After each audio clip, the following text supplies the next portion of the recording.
Welcome back to the Deep Dive. Today, we are getting into the real foundational math of microeconomics. But we're applying it to the real world. You know, the world where decisions get made every single day that decide if a business grows, shrinks, or just vanishes completely. Right. Our focus is that core economic engine, the inseparable relationship between cost and revenue. And you shared some great sources that lay out the mechanics of production and, you know, on paper, the definitions look straightforward. They do, but the strategy behind them is it's anything but. Exactly. I mean, just think about a small business. Say that little shawarma place you mentioned opening. Right. At the end of the month, you add up all your income. Let's say it's $60,000 in sales. Then you add up your expenses, maybe $45,000 for rent, all the ingredients, electricity. The things you have to pay for. Exactly. And that $15,000 difference. Yeah. That's where the entire game is played. It is the difference between operating and failing. It's everything. Okay, let's unpack this. Our mission here isn't just to define cost and revenue. We want to understand how producers actually use these numbers, from a small farmer all the way up to a global tech firm, to plan their growth, to set their prices, and, ultimately to stay in business. It's so crucial. We're moving beyond just naming concepts. We're really looking at the strategic side of these numbers. Every single economic decision a producer makes starts with understanding cost. Which is really just the total value of resources they use up to create their product or service. Right. But the complexity, it starts immediately when you realize that not all costs behave in the same way. They're fundamentally different. Exactly. We see costs that are very physical, like a farmer's seeds, their fertilizer, the wages they pay for people to work the field. Tangible things. And then you have a modern producer, like, say, a software developer. Right. Or even a YouTuber. Right. Their costs are so heavily weighted toward fixed things and digital subscriptions. Servers, specialized editing software, high-speed internet. In both cases, money is going out of the business. But the financial structure behind it is it's radically different. And that brings us to that famous division, right? Fixed costs versus variable costs. And I think for our listeners, we can probably skip the really elementary definition. We know fixed costs are that unchanging baseline. Rent, insurance, key salaries. Exactly. The strategic insight here, though, is that fixed costs are often the barrier to entry for new businesses, but they're also the key to scaling efficiently. Explain that a little more. Well, think about a shoe producer who pays, say, $100,000 in rent every month. Okay.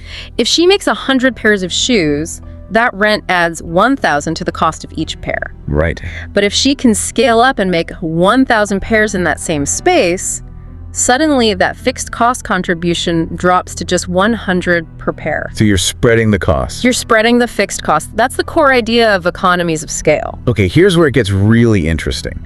Because in the real world, a fixed cost is, well, it's rarely fixed forever, is it? We often see something called stepped fixed costs. Ah, that's a great point, yes.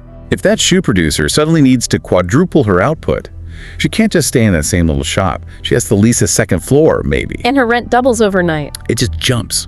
Her fixed cost structure has stepped up. So it's fixed, but only in the short term.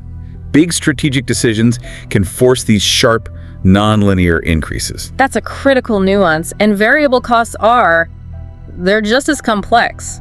So the definition says they change directly with output, raw materials, casual labor, power consumption. So we assume it's linear. Make 2 shirts, you need twice the fabric. We assume that.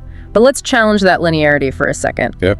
If a tailor is buying fabric in huge bulk to produce, say, 1,000 items instead of just 100, they're almost always going to get a massive bulk discount. Of course. So suddenly their variable cost per unit is actually decreasing as production increases. So the curve isn't a straight line. It bends because of their purchasing power. Precise. So really, understanding cost isn't just about adding up receipts at the end of the month. It's about anticipating how those costs are going to behave as the business scales up or down. Yes. And once we've got a handle on those 2 pillars, we can aggregate them. We get total cost, which is just, the sum of everything the producer spent. But the real strategic decisions, they don't rely on that total number so much. They rely on 2 other figures, average cost and marginal cost. Let's start with average cost. So average cost, or AC, is simply your total cost divided by the quantity you produced. You can think of this as the absolute non-negotiable floor price for your product. The break-even point per item. In a way, yes. If you sell below your average cost for a sustained period, you are actively burning through your capital. Failure is, well, it's inevitable. So this is the number that matters for your long-term pricing and viability. If the average pair of shoes costs €5,000 to make, You must eventually sell them for more than 5,000. but that average cost, it doesn't really help you with your next immediate business decision, does it? No, it doesn't. And that's where marginal cost, or MC, takes center stage. Marginal cost is the extra cost you incur for producing just one additional unit. It's that incremental expense. Right. So if making 10 shirts cost your business $20,000 and making 11 shirts costs $21,500, Yeah. then the marginal cost of that 11th shirt is $1,500. Exactly. And that $1,500 figure is so much more important for maximizing profit than the average cost. If an existing customer calls you up and says, hey, I need one extra emergency shirt, Right. you don't think about the average cost of the first 10. You only care if the price they're offering you covers that incremental $1,500 plus a little extra for profit. Which brings us cleanly to the other side of the ledger. Revenue. The income side. So, revenue is the total income from selling your goods or services. And just like cost, we have to dissect it to really understand it.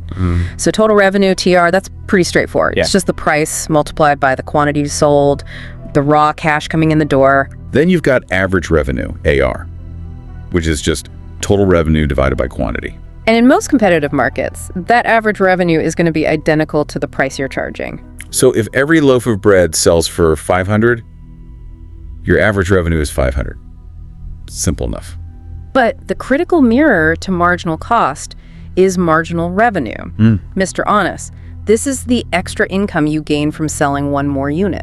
And in a really simple, competitive market like selling basic loaves of bread, that marginal revenue is usually constant, right? It usually is. The 100th loaf sells for 500, so the 101st loaf also brings in 500. But wait, what if you're not selling bread? What if you're a huge corporation selling, I don't know, smartphones? A price setter, not a price taker. Exactly. You might have to slightly lower the price of all your phones just to convince enough people to buy that one extra millionth phone. Yes, that's a very real scenario. So in that situation, the revenue from that one extra unit, it isn't just its selling price, because selling it forced you to accept a lower price on all the previous units you sold. So your marginal revenue is actually less than the selling price. That's the power of imperfect competition. Precisely. And when that marginal revenue starts to decline, which happens when a company gets significant market power, it completely changes their production strategy. They're constantly analyzing the trade-off between volume and margin. So these two big components, cost and revenue, they have to meet in this head-on collision to determine the ultimate status of the business. Right. Profit or loss. The formula, profit equals total revenue minus total cost. It has to be the single most important equation in business. It determines survival. And we analyze the conditions that come from that. If TR is greater than TC, you've got profit. If TR is less than TC, you have a loss. Let's use that printing business example, but add another layer to it. Let's say they have a total revenue of $80,000 and a total cost of $60,000. So that's a $20,000 profit. That profit is the market sending a signal. It's saying, you are efficiently providing something we value.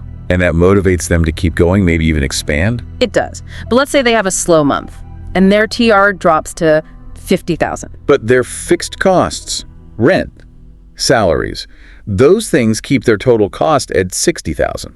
Now they're losing $10,000. And that loss is an immediate, loud warning signal. It tells the entrepreneur that their current resource allocation is, well, it's inefficient.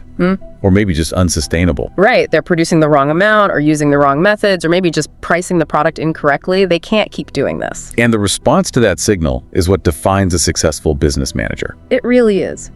When you're faced with persistent losses, you don't just cut costs randomly. You would target your variable costs first. Then you re-examine if your fixed costs are even justified by your potential scale. Which brings us back to the real strategic power of marginal analysis. Every major decision, whether to hire another person, invest in a new machine, or accept a big, low-margin contract, it's judged not by the total average cost, but by the marginal change it creates. And here's where we can connect this knowledge directly to you, the listener, and why understanding marginal cost and marginal revenue is so incredibly powerful. Okay. Let's imagine a transport operator.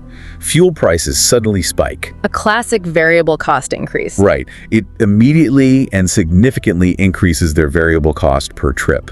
Their average cost goes up. They cannot afford to look at their long-term average costs from 6 months ago. That's irrelevant now. Totally. Their survival depends on instantaneously calculating the new marginal cost of running that next route. And they raise fares, not because they're being greedy, but because if the new fare doesn't cover that new higher marginal cost of fuel... They shouldn't run the vehicle at all. It's just rational economics. It is. Or think about a mobile app developer. Okay, a different model. A very different model. Their fixed costs are incredibly high salaries for developers, server space. But once that app is built, the marginal cost of serving one additional user is... It's often close to zero. They've already paid for everything. It's near zero. And that tiny marginal cost allows them to be really aggressive with their pricing or to offer those freemium models. They know that almost every new user is pure profit, even if they only generate a tiny bit of marginal revenue through, say, ad clicks. That's a fantastic example of how modern business models are built entirely around minimizing marginal cost. If you can push your marginal cost to almost zero, you can operate profitably, even if your total revenue is only just barely covering your massive total fixed cost. And the reverse is also true. Absolutely. If production losses persist, if your marginal revenue is consistently falling below your marginal cost, the business has to stop production. And that closure impacts everyone. Workers lose jobs, consumers lose access to that product or service. It can even lead to scarcity. The balance of cost and revenue is really the market's core mechanism for allocating resources efficiently. So what does this all mean? We've seen that the simple definitions of cost and revenue they're really just the starting point. The real insight is in the difference between your average cost, which is your long-term pricing floor, and your marginal cost, which dictates every single strategic decision you make about increasing or decreasing your production volume. Okay. And just to reiterate the value for you listening, understanding this calculation helps producers make rational choices, especially under pressure. It lets them analyze market shifts from rising fuel prices to bulk discounts and figure out the optimal output level. That sweet spot where marginal revenue equals marginal cost. That's the spot for maximizing profit. But let's leave you with one final thought, something for you to mull over that really ties the complexity of all this together. We touched on that situation where a business might accept a deal that doesn't cover its average cost. Right, which sounds counterintuitive. It does. But imagine a factory and it's operating far below its capacity. A major client comes in and offers a massive one-time order, but the price is, well, it's slightly above the factory's marginal cost, but still significantly below its average cost. So they lose money on an average basis, but make a little bit on a marginal basis. Exactly, and this raises an important question. When should a business accept a deal that doesn't cover its average cost, but still generates a small marginal profit? Because that decision, it still adds to their total revenue. It adds to total revenue, and it helps cover a tiny little bit of that inescapable fixed cost you have to pay anyway. And that decision is often the difference between a minor loss for the month and a catastrophic one. It's the moment when short-term marginal analysis overrides the long-term average metric. It is. A fascinating riddle. And it just shows how deeply these simple concepts translate into complex, high-stakes decisions every single day. Thank you for joining us on this deep dive into the strategic economics of production. We hope you now see the fixed, variable, and marginal numbers a little differently.